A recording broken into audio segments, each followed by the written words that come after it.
నమస్కారం, ఘంటారావానికి స్వాగతం. ముందుగా ప్రధానాంశాలు. ఒసాకా ఎక్స్పోలో తెలంగాణ పెవిలియన్ ప్రారంభించిన సీఎం. పారిశ్రామిక పర్యాటక అనుకూలతలను చాటి చెప్పేలా ఏర్పాట్లు.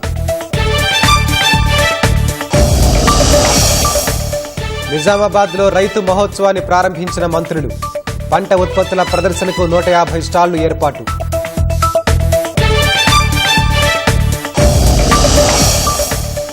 కాంగ్రెస్ బీఆర్ఎస్లకు సూపర్ బాస్ అసదుద్దీన్ ఓవైసీ అన్న కిషన్ రెడ్డి. 2 పార్టీలు మజ్లిస్ కనుసైగల్లో పనిచేస్తున్నాయని విమర్శ. ఢిల్లీలో సివిల్ సర్వీసెస్ అధికారులతో ప్రధాని మోదీ భేటీ. పథకాల అమలులో కృషి చేసిన ఆదిలాబాద్ కలెక్టర్కు సత్కారం.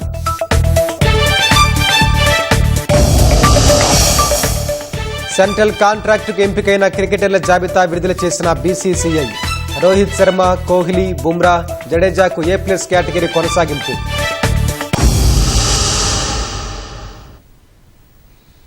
జపాన్లో సీఎం నేతృత్వంలోని రాష్ట్ర ప్రతినిధుల బృందం పర్యటన కొనసాగుతోంది.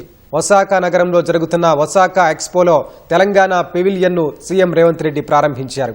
5 ఏళ్లకు ఒకసారి జరిగే ఒసాకా ఎక్స్పోలో పాల్గొన్న భారత్లోని తొలి రాష్ట్రంగా తెలంగాణ నిలిచింది. ఒసాకా ఎక్స్పో వేదికపై తెలంగాణ సంస్కృతి, పారిశ్రామిక అనుకూల వాతావరణం, సాంప్రదాయ కళలు, పర్యాటక ఆకర్షణలను చాటి చెప్పే ఏర్పాట్లు చేశారు.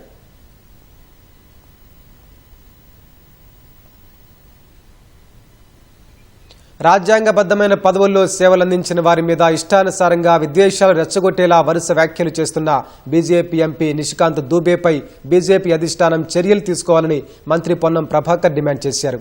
దూబేను పార్టీ నుంచి శాశ్వత బహిష్కరణ చేసి క్రిమినల్ చర్యలు తీసుకోవాలని కోరారు.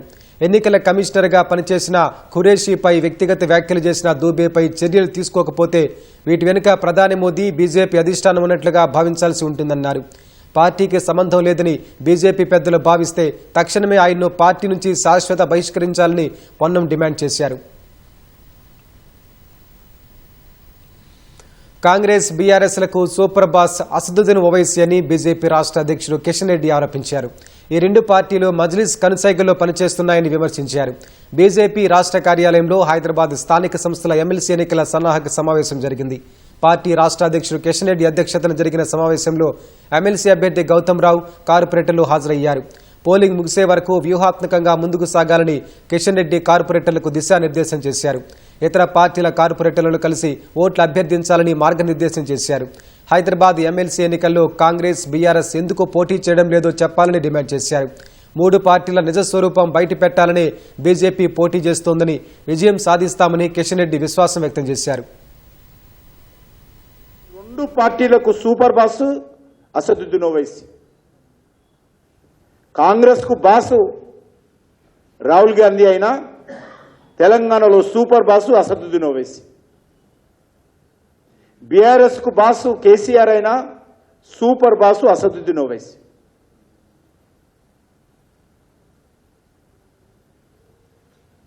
ఈరోజు బీఆర్ఎస్ పార్టీని ఒకటే ప్రశ్నిస్తున్నాను, కేసీఆర్ను, ఏ ప్రాతిపాదికన మీరు ఎలక్షన్స్ లో పోటీ చేయలేదు? మీకు అత్యధికమైనటువంటి ఓట్లున్నాయి కదా, ఎందుకు పోటీ చేయడం లేదు? నెంబర్ 1. నెంబర్ 2, ఎవరిని గెలిపించడం కోసం మీ ప్రయత్నం చేస్తున్నారు?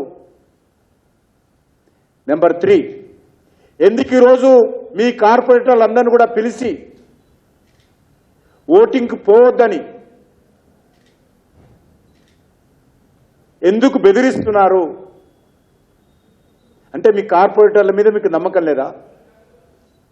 మీరు మజ్లిస్ పార్టీని సమర్థిస్తున్నారు కదా, మజ్లిస్ పార్టీని గెలిపించాలనుకుంటున్నారు కదా,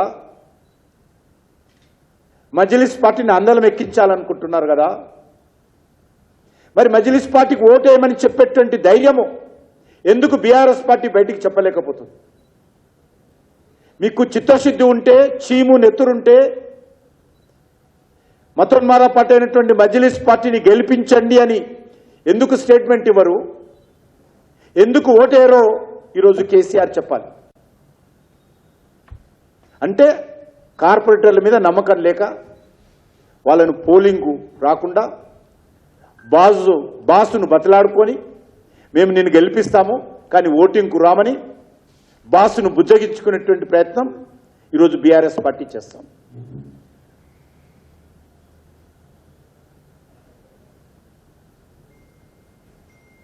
అదేవిధంగా కాంగ్రెస్ పార్టీ అధికారంలో ఉన్నటువంటి పార్టీ హైదరాబాద్ పార్లమెంట్ ఎలక్షన్స్లో పోటీ చేస్తుంది. కాంగ్రెస్ పార్టీ హైదరాబాద్ పార్లమెంట్ ఎలక్షన్స్లో బీఆర్ఎస్ పోటీ చేస్తుంది. డిపాజిట్ రాదని తెలిసి పోటీ చేస్తుంది. ఓడిపోతామని తెలిసి పోటీ చేస్తుంది. పోలింగ్ బూతుల్లో మనుషులు లేరని తెలిసి పోటీ చేస్తారు. 4th ప్లేసో 5th ప్లేసో వస్తామని తెలిసి పోటీ చేస్తారు ఎలక్షన్స్లో. మరి ఈ ఎలక్షన్స్ ఎందుకు పోటీ చేయడం లేదో చెప్పాలి. ఎమ్మెల్యే ఎలక్షన్స్లో కూడా కాంగ్రెస్ పార్టీ బీఆర్ఎస్ పార్టీలు డిపాజిట్ రాదని తెలిసి పోటీ చేస్తారు. 4th ప్లేసో 5th ప్లేసో 6th ప్లేసో ఓట్లు వస్తాయనే విషయం తెలిసి పోటీ చేస్తారు ఈ రెండు పార్టీలు. మరి ఈ ఎలక్షన్స్లో ఎందుకు పోటీ చేయడం లేదో ఈ రెండు పార్టీలు కూడా తెలంగాణ ప్రజలకు చెప్పాలి.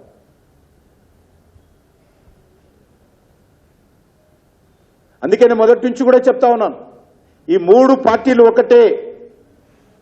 మజ్లిస్ పార్టీ కనుసైగల్లో పనిచేసేటువంటి పార్టీలే. ఈ మూడు పార్టీలు కూడా ఒకే తాను ముక్కలే. ఈ మూడు పార్టీలు కూడా ఎప్పుడు మూడు ముక్కల ఆటలు ఆడతారు. ఈ రోజు కాకైనా రేపైనా మజ్లిస్ పార్టీ ఆధ్వర్యంలో కలిసేటువంటి పార్టీలే. అవసరమైతే తెలంగాణకు ముఖ్యమంత్రి చేయడానికి కూడా వీళ్ళు పోటీలు పడి మజ్లిస్ పార్టీని ముందు పెట్టేటువంటి పార్టీలే. ఈ యొక్క హైదరాబాద్ నగరాన్ని మజ్లిస్ పార్టీకి అప్పగించారు. ఇప్పటికీ భవిష్యత్తులో ఈ తెలంగాణ రాష్ట్రాన్ని కూడా అప్పగించడానికి ఈ రెండు పార్టీలు ఏమాత్రం వెనుకంజ వేయం. గాంధీ భవన్లో కాంగ్రెస్ ఎంపీ చామల కిరణ్ కుమార్ రెడ్డి మీడియాతో మాట్లాడుతున్నారు. ప్రత్యక్ష ప్రసంగం చూద్దాం. ఇప్పుడున్న ప్రభుత్వం మీద మీ విష ప్రచారం ఏందో నాకు అర్థం కాలే. ఆ రోజు మొత్తం తెలంగాణ తేవడానికి మేమే కారణమని చెప్తుండు. ప్రజా గొంతుకగా ఉన్నటువంటి మా పార్టీ, ప్రజల కోసం పోరాటం, ప్రజా గొంతుకగా వచ్చిన మీ పార్టీ, సోనియా గాంధీ గారు కరీంనగర్కి వచ్చి 2007లో తెలంగాణ ఇస్తా అని ఇచ్చిన మాట నిలబెట్టుకొని తెలంగాణని ఇస్తే దోచుకున్నటువంటి గొంతులు కోసినటువంటి పార్టీ మీ పార్టీ. గొంతుక కాదు. తెలంగాణ ఇచ్చింది కాంగ్రెస్ పార్టీ. తెలంగాణ ఇచ్చింది కాంగ్రెస్ పార్టీ. చెప్పింది సోనియా గాంధీ. మీరు గెలిస్తే తెలంగాణ ప్రజలు మిమ్మల్ని నమ్మి మిగులు రాష్ట్రాన్ని మీ చేతిలో పెడితే 8 లక్షల కోట్లు అప్పు చేసి ఇలా సిగ్గు శరం లేకుండా రోడ్ల మీద పోయి మీ పిట్టకథలు చెప్పుకుంటుర్రా మీరు? దేనికి గుర్తుపెట్టుకోవాలి? నువ్వు అమెరికాలో ఉన్నావు, మీ కుటుంబంలో మీ సోదరి అమెరికాలో ఉంది. ఉద్యమం చేసేటప్పుడు మీ నాయన ఏం చెప్పొచ్చిండు? ఉద్యమం చేసేటప్పుడు 2000 పార్టీ పెట్టిన రోజు గుర్తుపెట్టుకోండి. ఆ పార్టీలో ఆ రోజు ఈరోజు కల్లం యాదగిరెడ్డి గారు లేరు, సత్యనారాయణ గారు లేరు. 5 సభ్యులతో మొదలైన పార్టీలో మీ నాయన ఒక్కడే ఉండు, ఆయన 5 కొడుకులు తప్ప ఇంకెవడు బతకలే ఈ పార్టీలో. టైగర్ నరేంద్ర లేడు. నిన్న మొన్న మా పార్టీలో విజయశాంతి గారికి ఎమ్మెల్సీ, ఆమె కూడా లేదు మీ పార్టీలో. ఎవరు రా మీ పార్టీలో? తుపాకి రాముడు, రబ్బర్ చెప్పుల హరీషు, లిక్కర్ కవిత, హ్యాపీ రావు, నువ్వు మీ నాయన అంటే 5 ఉన్నది ఎవరు? పార్టీ ఆవిర్భావం చెందిన రోజు ఉన్నటువంటి 5 నాయకులు ఎక్కడుర్రు? వాళ్ళ కుటుంబ సభ్యులు ఎక్కడుర్రు? వాళ్ళ పరిస్థితి ఏంది? ఈ రోజు టీఆర్ఎస్ పేరు మార్చి బీఆర్ఎస్ పెట్టుకొని రజతోత్సవాలు చేయడం సిగ్గు శరం ఉండాలి మనకు. తెలంగాణ పదాన్నే తీసేసిన వాళ్ళు మీరు. భారతీయ రాష్ట్రీయ సమితి అని పెట్టుకొని 2 ఏళ్లు రాలేదు. దోచుకున్న పైసలతో రజతోత్సవాలు చేసుకుంటూ తప్పు పడతలే. బరాబర్ తెలంగాణ ప్రజలకు చెప్తున్నా, ఎంతైనా పెడుతున్నారు వీళ్ళు పైసలు. రేపు జన సమీకరణ కోసం ఇంటింటికి ముట్టాల్సిందే పైసలు. ఇంటింటికి రథోత్సవాల పేరు మీద తీసుకొని ఉత్సవాలు చేసుకోమని చెప్తున్నా ఊర్లలో. మన దగ్గర దోచుకున్న డబ్బే ఇది. 8 లక్షల కోట్లు అప్పులో కమిషన్లు దండుకున్న డబ్బే వాళ్ళు ఇవాళ మీకు తిరిగి పంపించి ఈ రజతోత్సవ సభలు పెడుతున్నారు. దానికి ఏం సీరియస్నెస్ లేదు రజతోత్సవం, ఎందుకంటే టీఆర్ఎస్ఏ లేనప్పుడు రజతోత్సవం ఎందుకుంటుంది? బీఆర్ఎస్ పార్టీ వచ్చిన తర్వాత టీఆర్ఎస్ఏ లేనప్పుడు రజతోత్సవం ఏముంది ఇంకా? సో ఆ డబ్బులు తీసుకోవాల్సిందే, ఇంటింటికి ముట్టాల్సిందే, రాని వాళ్ళు కూడా వీలైతే అక్కడ ఉన్నటువంటి లోకల్ రిప్రజెంటేటివ్ వసూలు చేయాల్సిందే. దేనికి? మన గురించి మన చరిత్రలో మిగిలిపోవాల్సినంత గొప్ప నాయకుడు కేసీఆర్ దేనికని అడుగుతున్నా. నేను కాపలా కుక్క లాంటి వాణ్ణి, నా కుటుంబ సభ్యులంతా అమెరికాలో సెటిల్ అయ్యారు, మాకు ఏమీ అవసరం లేదు, మాకు రాజకీయ ఆకాంక్ష లేదు. నిన్న కూడా చెప్తున్నా ఆయన మళ్ళా గదే పాతాలని ఆయన చెప్పిన ముచ్చటి. మాకెప్పుడు కూడా పదవి మీద ఆంక్షలు లేవు, మాకెప్పుడు కూడా రాజకీయాలలో ప్రజల సేవే తప్ప, ప్రజలకు పోరాటమే తప్ప అని నిన్న రాజన్న నేను మీటింగ్లో చెప్తుడు. ఇదే మాట మీ అయ్యే చెప్పిండు ఆ రోజు. నేను కేవలం తెలంగాణ తేవడమే నా లక్ష్యం అని, తెలంగాణ తేవడానికే నేను ఉద్యమం చేస్తున్నా, తెచ్చుడో చచ్చుడో అని చెప్పి ఆ రోజు ఇట్లాంటి పిచ్చి మాటలు చెప్పి కాపల కుక్క ఏమంటారు, ముళ్ళు గుచ్చుకుంటే నోటితోటి పంటితోటి తీస్తా, ఈ పంచు డైలాగులు కొట్టే మనం అప్పుడు అధికారంలోకి వస్తున్నాం. వచ్చినాక ఏమైంది? దళిత ముఖ్యమంత్రి బాయ్, దళిత ముఖ్యమంత్రిని చేస్తా, దళితులందరూ గుర్తుపెట్టుకోవాలి, దళిత ముఖ్యమంత్రిని తెలంగాణ మొట్టమొదటి ముఖ్యమంత్రి చేస్తా అని చెప్పిన కేసీఆర్ 10 ఏళ్ళ నుండి ఇప్పుడు 3వసారి మళ్ళీ ఆయన అవసరం వచ్చిందట, పామోదులకి వెళ్ళి లేచి వస్తాడట. ఇప్పుడు జనం అన్నం తింటలేరట ఆయన లేకపోతే.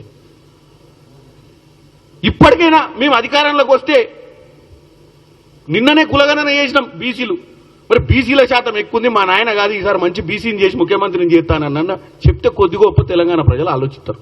మళ్ళా మా నాయన వస్తాడు, లేవనికనే చేత కావట్లేదు, బయటికి రానికనే తిరగనికనే ఓపిక లేదు, మళ్ళీ వచ్చి 3వసారి ముఖ్యమంత్రి కావాలని కొడుకు అడుగుతుండ అయ్య కోసం. దేనికి? ఆ రోజు నీళ్లు నిధులు నియామకాల నినాదంతో తెచ్చుకున్న తెలంగాణలో మిగులు రాష్ట్రాన్ని 8 లక్షల కోట్లు అప్పు చేసినందుక? 3 ఎకరాలకు దళితులకు ఇస్తా అని చెప్పిన భూమి ఇయ్యనందుక? కేజీ టు పీజీ ఉచిత విద్య ఇచ్చి ప్రతి ఇంట్లో ప్రతి వాడికి ఉద్యోగం వస్తుంది, చదువుకుంటాడు, నెలకు 2 లక్షల ఉద్యోగాలు ఇచ్చినందుక? ఏకకాల రుణమాఫీ చేసినందుక? 2014, 2018 మేనిఫెస్టోను సంపూర్ణంగా కంప్లీట్ చేసినందుక? దేనికి మిమ్మల్ని అధికారంలోకి తీసుకురావాలి మరొకసారి? దేనికి? ప్రజలు ఈరోజు తెలంగాణ ప్రజలు మీ నాయనను గుర్తు చేసుకోవాలి, చరిత్ర గుర్తుపెట్టుకోవాలి. ఇప్పుడు అర్జెంటుగా మళ్ళీ సీఎం కావడానికి చారిత్ర అవసరం ఏందో చెప్పాలి. మైకు దొరికింది కదా అని చెప్పి సరే చరిత్రను తిరగరాస్తే పాపం చరిత్ర చదవనోళ్ళు ఔరంగజేబ్ గురించి చెప్పు, అక్బర్ గురించి చెప్పు, రాణి రుద్రమదేవి గారి గురించి చెప్పండి, నిజాంల గురించి చెప్పండి, ఇంటారు. ఎందుకంటే చరిత్ర చాలా మంది చూడరు కాబట్టి. అరే కళ్ళ ముందు చరిత్ర చూసినాక మళ్ళీ నువ్వు చరిత్ర తిరగరాజు మళ్ళీ మీ నాయన మహానుభావుడు అని చెప్పడంలో ఏమి మతలబు ఉంది? ఇవాళ మీరు కాంగ్రెస్ పార్టీ సంవత్సరాల పాలనలో మంచి ప్రతిపక్ష పాత్ర పోషించడం అని చెప్తున్నాయన. ఉద్యమ పార్టీ, 10 ఏళ్ళు అధికారంలో పార్టీ, సంవత్సరంన్నరలో మేము ప్రతిపక్షాలలో కూడా బ్రహ్మాండంగా ఏం చేస్తున్నావు? బ్రహ్మాండమైన రోజు విష ప్రచారమా? జరుగుతున్న కార్యక్రమాలు భూభారత్, సన్నబియ్యం, ఇట్లాంటి మంచి చారిత్రమ ఇంటిగ్రేటెడ్ స్కూల్స్ మీరు కేజీ టు పీజీ చేయండి. మేము ఈ రోజు 200 కోట్లు ప్రతి నియోజకవర్గానికి పెట్టి కేజీ టు పీజీ స్కూల్ చేస్తే వీటిల్లో పాల్గొనండి. వాటిని మీరు ఎట్లా చేయలేకపోయారు, మీరు దోసుకొని పోయారు. మేము ఏదో చేస్తున్న దాంట్లో ఏమైనా చిన్న తప్పులు ఉంటే కరెక్ట్ చేయండి. మీరు ఏకకాల రుణమాఫీ ఏ రోజు చేయకుండా 21,000 కోటి, సరే దాంట్లో కొద్దిగా కొంతమందికి అందలేదు అనేది నేను కూడా ఒప్పుకుంటున్నా. అవన్నీ కూడా మేము సరిదిద్ది ఇష్టమని చెప్తున్నాం. ఈరోజు బీఆర్ఎస్ రజతోత్సవ సభకు కార్యకర్తలను తరలించేందుకు వాగులను కాలువలను పూడ్చివేస్తున్నారని వర్ధనపేట ఎమ్మెల్యే కేఆర్ నాగరాజు ఆగ్రహం వ్యక్తం చేశారు. అన్నసాగర్, ఎలకతుర్తి మధ్యలో వాగులు కాలువలను పూడ్చివేస్తున్నారని రైతులు ఆందోళన చెందుతున్నారని తెలిపారు. కాంగ్రెస్ నాయకులు బీఆర్ఎస్ సభను అడ్డుకోవడం లేదన్నారు. కానీ పొలాల గేట్లు తీసివేసి మరమ్మట్టి పోస్తుండడంపై రైతులు ఆవేదన చెందుతున్నారని, చెట్లను, దేవాదుల కాలువలను, వాగులను పూడ్చివేయడంపై వెంటనే చర్యలు తీసుకోవాలని ఎమ్మెల్యే కోరారు.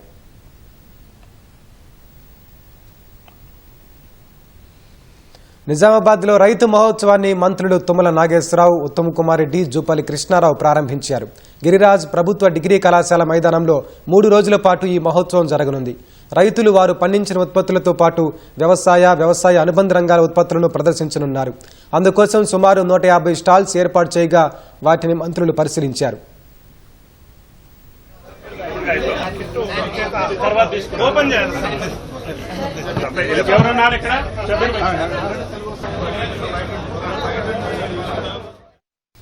అమెరికా ఉపాధ్యక్షుడు జేడీ వాన్స్, ఆయన సతీమణి ఉషా వాన్స్, 3 పిల్లలు భారత పర్యటనకు వచ్చారు. ఢిల్లీలోని పాలం వైమానిక స్థావరంలో దిగిన వాన్స్కు కేంద్ర మంత్రి అశ్విని వైష్ణవ్ స్వాగతం పలికారు.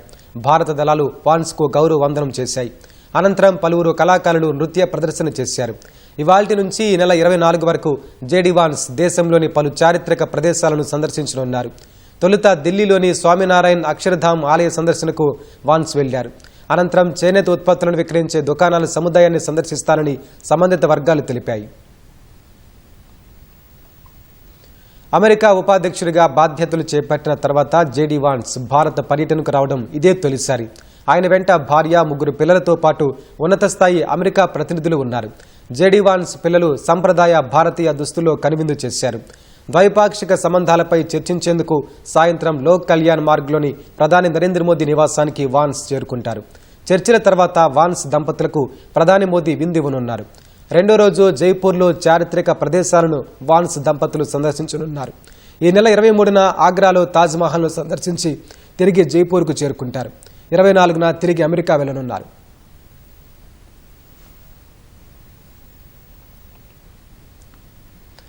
అమెరికాలో విదేశీ విద్యార్థుల వీసాల రద్దు, ద్వైపాక్షిక వాణిజ్య ఒప్పందంపై చర్చలు జరుగుతున్న వేళ వాన్స్ భారత పర్యటనకు రావడంతో ఈ 2 అంశాలను ఆయనతో జరిగే చర్చల్లో ప్రస్తావించే అవకాశం ఉంది. ముఖ్యంగా భారత విద్యార్థుల వీసాల రద్దు అంశాన్ని ప్రముఖంగా ప్రస్తావించే అవకాశం ఉంది. భారత విద్యార్థుల వీసాలను రద్దు చేస్తూ అమెరికా యంత్రాంగం తీసుకున్న నిర్ణయం తీవ్ర విమర్శలకు దారితీసింది. వీసాల రద్దు కారణంగా విద్యార్థుల భవిష్యత్తు ప్రమాదంలో పడుతుందని నిపుణులు హెచ్చరిస్తున్నారు. మరోవైపు వాన్స్ పర్యటన నేపథ్యంలో ఢిల్లీలో భద్రతను కట్టుదిట్టం చేశారు.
ఉత్తరప్రదేశ్లోని కుషీనగర్లో ఓ కారు అదుపు తప్పి చెట్టును ఢీకొనడంతో 6 మృతి చెందారు, 2 గాయపడ్డారు. గమనించిన స్థానికులు ఘటనా స్థలానికి వెళ్లి కారులో చిక్కుకున్న వారిని అతి కష్టం మీద బయటకు తీశారు. క్షతగాత్రులను సమీపంలోని ఆసుపత్రికి తరలించారు. ఓ వివాహ వేడుక కోసం నారాయణపూర్ చార్గహా నుంచి దేవగావ్కు వెళ్తుండగా ప్రమాదం జరిగినట్టు పోలీసులు తెలిపారు. ఘటన జరిగిన సమయంలో 6 అక్కడికక్కడే మృతి చెందినట్టు చెప్పారు.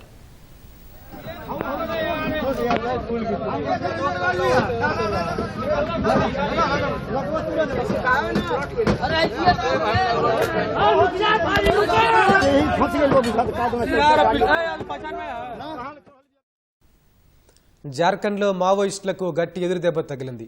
బొకారో జిల్లా లాల్పానియా ప్రాంతంలోని లుగు హిల్స్ వద్ద ఈ ఉదయం కోబ్రా దళాలతో జరిగిన ఎన్కౌంటర్లో 8 మంది మావోయిస్టులు మృతి చెందారు. మృతుల్లో మావోయిస్టు కీలక నేత వివేక్ ఉన్నట్టు అధికారులు తెలిపారు. అతడిపై ₹1 కోటి రివార్డు ఉందని చెప్పారు.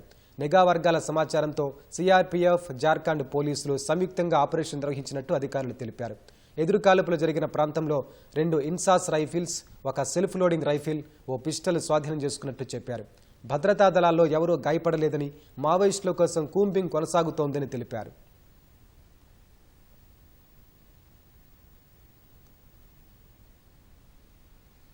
ఇప్పుడు ప్రకటనలు.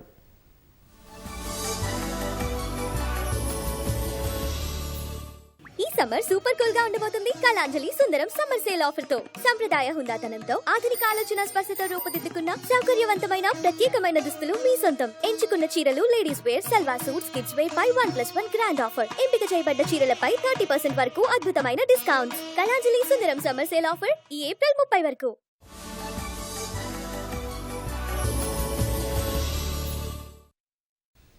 రాష్ట్ర వ్యాప్తంగా కురిసిన అకాల వర్షాలు రైతులను ఆగమాగం చేశాయి. చేతికందొచ్చిన వరి, మొక్కజొన్న, మామిడి, బొప్పాయి పంటలు వరుణుడి ఆగ్రహంతో నేలపాలయ్యాయి.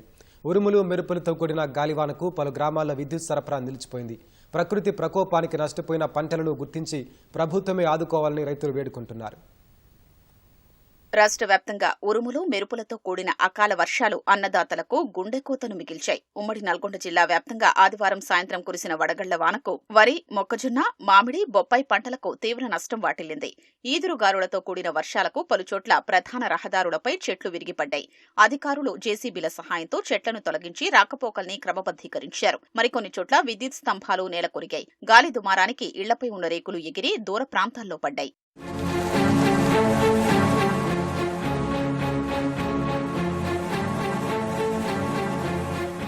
మరో 2-3 రోజుల్లో కోతకొచ్చిన పంట నేలపాలు కావడంతో అన్నదాతలు కన్నీరు పెడుతున్నారు. అప్పు చేసి తెచ్చిన డబ్బులతో పెట్టుబడి పెట్టామని రైతులు ఆవేదన వ్యక్తం చేస్తున్నారు. ప్రస్తుతం పంట పెట్టుబడులు కౌలు డబ్బులు కూడా రాని పరిస్థితి నెలకొందని కన్నీళ్లు పెట్టుకుంటున్నారు. ఆదివారం నాడు వచ్చిన గాలిదుముకి కాయలు ఏంటి పనికి రాకుండా పోయినాయి. ఇప్పుడు అడ్డకాయలన్నా ఎవరికైనా ఇద్దానన్నా తినేటట్లేదు, సభ అమ్ముదానన్నా కొనేటోడు లేడండి. పూర్తిగా లాస్ అయిపోయిందండి. 4 ఎకరాలు పెట్టుబడి పెడితే రూపాయి రాకుండా అయిపోయింది. అధికారి సంధించి వచ్చి సూచన పోతే ఆశ ఇంతవరకు ఏ అధికారి రాలేదు, చూడలేదు, రాసుకొని పోలేదండి. ఈ పెట్టుబడి ఖర్చు కూడా వచ్చేట్లేదండి.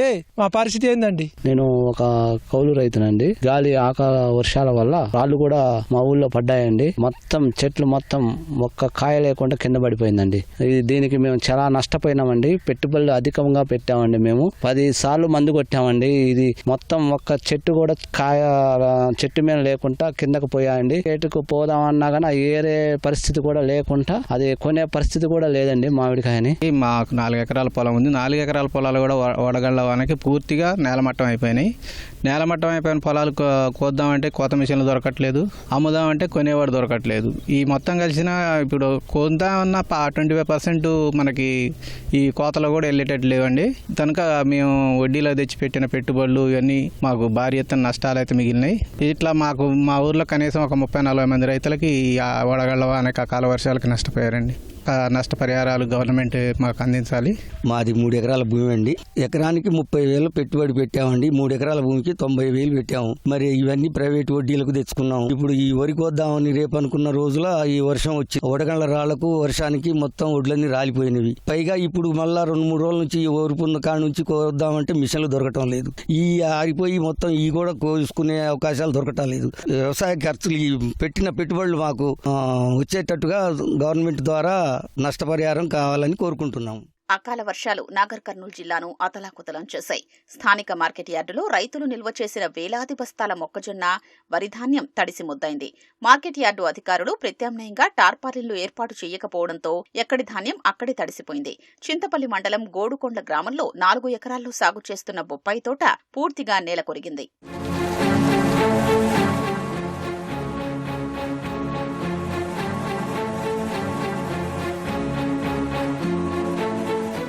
అకాల వర్షాలతో తీవ్రంగా నష్టపోయిన తమను ప్రభుత్వమే ఆదుకోవాలని కర్షకులు కోరుతున్నారు. తడిసిన ధాన్యాన్ని సైతం ప్రభుత్వం కొనుగోలు చేయాలని వేడుకుంటున్నారు. నిజామాబాద్ రైతు మహోత్సవం కార్యక్రమంలో స్వల్ప ప్రమాదం జరిగింది. స్వాగత వేదిక కూలి పలువురు పోలీసులకు గాయాలయ్యాయి. రైతు మహోత్సవంలో పాల్గొనేందుకు మంత్రులు తుమ్మల, ఉత్తమ్, జూపల్లి హెలికాప్టర్లో రాగా ల్యాండింగ్ సమయంలో వీచిన గాలికి స్వాగత వేదిక కూలింది. దాంతో అక్కడే ఉన్న పోలీసులకు స్వల్ప గాయాలయ్యాయి.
రాష్ట్రంలో నార్నూరు మండలం జాతీయ స్థాయిలో ఖ్యాతి గడించింది. ప్రధానమంత్రి ప్రజాస్వామ్య పరిపాలన ఉత్తమ పురస్కారానికి 5 బ్లాకులు ఎంపిక కాగా అందులో నార్నూరు ఒకటిగా నిలిచింది.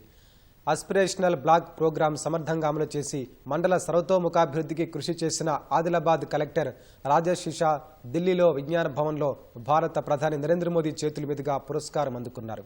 సివిల్ సర్వీసెస్ డే సందర్భంగా ఏకంగా ప్రధాని చేతుల మీదుగా పురస్కారం అందుకోవడంతో సర్వత్రా హర్షం వ్యక్తమవుతోంది.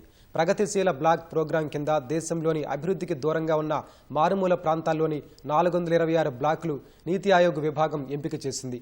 ఇందులో భాగంగా ఎంపికైన నార్నూరు మండల బ్లాక్ను విద్యా, వైద్యం, వ్యవసాయం, మౌలిక వసతుల కల్పనలో ప్రగతి చూపింది. ఆదిలాబాద్ కలెక్టర్ రాజశిషా కేంద్ర పురస్కారం అందుకోవడం పట్ల ముఖ్యమంత్రి రేవంత్ రెడ్డి అభినందనలు తెలిపారు. నార్నూరు టాప్ 5లో ఒకటిగా నిలపడంలో కలెక్టర్ పాత్ర ఎంతో ఉందని కొనియాడారు. तेलंगाना के आदिलाबाद जिले में नारनूर ब्लॉक में एस्पिरेशनल ब्लॉक प्रोग्राम के तहत हो रहे हैं व्यापक बदलाव। पोर्टेबल एक्सरे से टीबी की समय रहते पहचान, महुआ लड्डू से पोषण की मिठास, साइंस टेक्नोलॉजी लैब, जैविक 3 स्तरीय खेती और CSC सेंटर जैसी कई पहलों से नारनूर के विकास को नई उड़ान देने वाली टीम को शुभकामनाएं।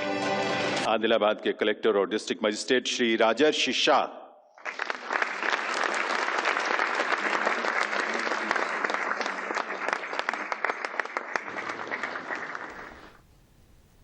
భద్రాచలం శ్రీ సీతారామచంద్ర స్వామి వారిని ఎమ్మెల్సీ కవిత దర్శించుకున్నారు.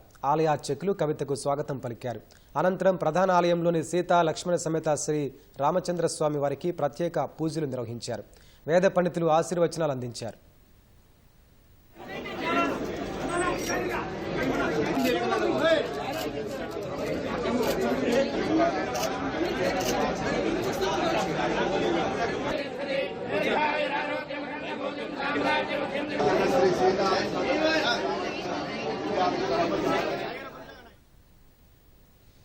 రాష్ట్రంలో ఇవాళ పలు జిల్లాల్లో ఉరుములు మెరుపులతో వర్షాలు కురిసే అవకాశం ఉందని హైదరాబాద్ వాతావరణ కేంద్రం వెల్లడించింది. గంటకు 30 నుంచి 40 కిలోమీటర్ల వేగంతో ఈదురుగాలులు వీస్తాయని పేర్కొంది. రేపు రాష్ట్రంలో పొడి వాతావరణం ఏర్పడే అవకాశం ఉందని తెలిపింది. రాగల 2 రోజుల్లో గరిష్ట ఉష్ణోగ్రతలు సాధారణం కంటే 2 నుంచి 3 డిగ్రీలు అధికంగా ఉండే అవకాశాలున్నాయని వివరించింది.